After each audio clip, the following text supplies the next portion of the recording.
ಆ ಲೆಟರೇಟಲ್ಲಿ ವಿನಂತಿಯನ್ನು ತೋರಿಸ್ತಾರೆ ಹೊರತು ಸರಿಯಾದ ರೀತಿಯಿಂದ ಪ್ರಪೋಸಲ್ಗಳನ್ನ ಕೇಂದ್ರ ಸಬ್ಮಿಟ್ ಮಾಡಿಲ್ಲ. ಹಾಗಾಗಿ ಇವರ ತಪ್ಪನ್ನು ಮುಚ್ಕೊಳ್ಳಿಕ್ಕೋಸ್ಕರ ಇವ್ರಿಗೆ ಅಂಟಿರೋಂಥ ಆ ಮಸಿಯನ್ನು ತೊಳ್ಕೊಳ್ಳಿಕ್ಕೋಸ್ಕರ ಈ ರೀತಿಯಂಥ ಪೊಲಿಟಿಕಲ್ ಡ್ರಾಮಾ ಬಿಟ್ಟರೆ, ಇಲ್ಲಾಂದರೆ ಈಗ ನಾವೊಬ್ಬ ಚುನಾಯಿತ ಪ್ರತಿನಿಧಿ, BJP ಕಾಂಗ್ರೆಸ್ ಆಮೇಲೆ ಕರ್ನಾಟಕ ಜನ ಮೊದಲು ಮುಖ್ಯ. ನಿನ್ನೆ ಮುಖ್ಯಮಂತ್ರಿಗಳು ಪತ್ರ ಬರೆದಿದ್ದಾರೆ ಎಲ್ಲರೂ ಕೂಡ ಭಾಗವಹಿಸಬೇಕು ಅಂತೇಳಿ. ಇದರಲ್ಲಿ ಉದ್ದೇಶ ಸದುದ್ದೇಶ ಇದ್ದರೆ 100ಕ್ಕೂ ನಾವೆಲ್ಲರೂ ಕೂಡ ಹೋಗ್ತಾ ಇದ್ವಿ. ಅನ್ಯಾಯನೇ ಆಗಿಲ್ಲ, ಮಗು ಹಸುವೆ ಆಗಿಲ್ಲ, ಚೂಟ್ ಅಳಿಸುವಂಥ ಕೆಲಸವನ್ನು ಇವರೇನು ಮಾಡ್ತಾ ಇದ್ದಾರೆ, ಜನ ತೀರ್ಮಾನ ತೆಗೆದುಕೊಳ್ತಾರೆ. ಅಧಿಕೃತವಾದಂಥ ವಿರೋಧ ಪಕ್ಷದ ನಾಯಕನ ಸ್ಥಾನ ಇಂದಿರಾ ಗಾಂಧಿ ಅವರ ಕಾಲದಲ್ಲಿ 2/3 ಮೆಜಾರಿಟಿ ಇದ್ದಂಥ ಕಾಂಗ್ರೆಸ್ಸು ಇವತ್ತು ವಿರೋಧ ಪಕ್ಷ ನಾಯಕನ ಸ್ಥಾನ ಪಾರ್ಲಿಮೆಂಟಲ್ಲಿ ಇಲ್ಲ. ಹೀಗೆ ಮಾಡಲಿ, ಪಾರ್ಲಿಮೆಂಟಲ್ಲಿ ಗ್ಯಾಲರಿಯಲ್ಲಿ ಕೂರಿಸುವಂಥ ಕೆಲಸವನ್ನು ಬರುವಂಥ ದಿನದಲ್ಲಿ ಜನ ಮಾಡ್ತಾರೆ ಅಂತ ನಾನು ಹೇಳಲಿಕ್ಕೆ ಇಚ್ಛೆಪಡ್ತೇನೆ.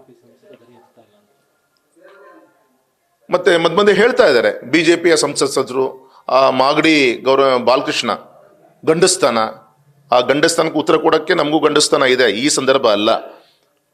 ಅರೆ BJPಯ ಸಂಸತ್ ಸದಸ್ಯರು ಮೋದಿಯವರು ಮುಂದೆ ಕೈಕಟ್ಟು ನಿಂತ್ಕೊಂತೀವಿ, ಅವರ ಹಿರಿಯತನ ನಿಲ್ಬೇಕಾದ್ರೆ ನಮ್ಮ ಯೋಗ ಅವ್ರ ಮುಂದೆ ನಿಂತ್ಕೊಳ್ಳೋವಂಥದ್ದು. ಆದರೆ ನಮ್ಮ ರಾಜ್ಯದ ಯಾವುದೇ ವಿಚಾರಗಳು ಬಂದಾಗ ಪ್ರತಿ ಮಂಗಳವಾರ ನಮ್ಮ ಕೇಂದ್ರ ಸಚಿವರ ನೇತೃತ್ವ ಸೇರ್ತೀವಿ, ರಾಜ್ಯಕ್ಕೆ ಏನಾಗಬೇಕು ಏನಾಗಿಲ್ಲ ಫಾಲೋಅಪ್ ಮಾಡ್ತೀವಿ, ಅದ್ರ ಪ್ರತಿಫಲನೆ ಇವತ್ತಿಷ್ಟೆಲ್ಲ ಕೋಟಿಗಟ್ಟಲೆ ಅನುದಾನ ಬರಲಿಕ್ಕೆ ಸಾಧ್ಯ ಆಗಿರೋದು.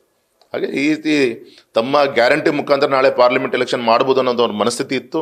ಜನ ಅದಕ್ಕೆ ಬೇಸತ್ತು ಹೋಗಿದ್ದಾರೆ ಅಂತ ಈಗಾಗಲೇ ಗೊತ್ತಾಗಿದೆ. ಚುನಾವಣೆ ಪೂರ್ವದಲ್ಲಿ ಅವ್ರು ಘೋಷಣೆ ಮಾಡಿದಂಥ ಯಾವುದೇ ಕಾರ್ಯಕ್ರಮಗಳು ಪ್ರಾಕ್ಟಿಕಲ್ ಆಗಿ ಇವತ್ತು ಬಂದಿಲ್ಲ.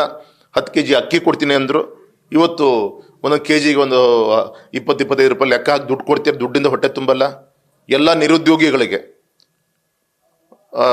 ಪರ್ ಮಂತ್ ನಾವು ಏನೋ ಅವ್ರಿಗೆ ಹಣವನ್ನು ಕೊಡ್ತೀವಿ ಅಂತ ಹೇಳಿದ್ರು. ಇವತ್ತು ಹೇಳ್ತಾ ಇದ್ದಾರೆ ಚುನಾವಣೆ ಗೆದ್ದು ಓಟ್ ಹಾಕಿ ಬಂದಾದ್ಮೇಲೆ ಅಧಿಕಾರಕ್ಕೆ ಬಂದಮೇಲೆ ಈಗ 2022-23 ಯಾರು ಗ್ರಾಜುಯೇಟ್ಸ್ಗಳಿದ್ದಾರೆ ಅವ್ರಿಗೆ ಮಾತ್ರ ಅಂತ ಹೇಳಿ ಹೇಳ್ತಾ ಇದ್ದಾರೆ. ಬಸ್ಸು ಫ್ರೀ ಅಂತ ನಮ್ಮ ತಾಯಂದಿರಿಗೆ ಹೇಳಿದ್ರು, ಅವ್ರ ಗಂಡು ಮಕ್ಕಳಿಗೆ ಡಬಲ್ ಬಸ್ ಚಾರ್ಜ್ ಮಾಡಿದ್ರು.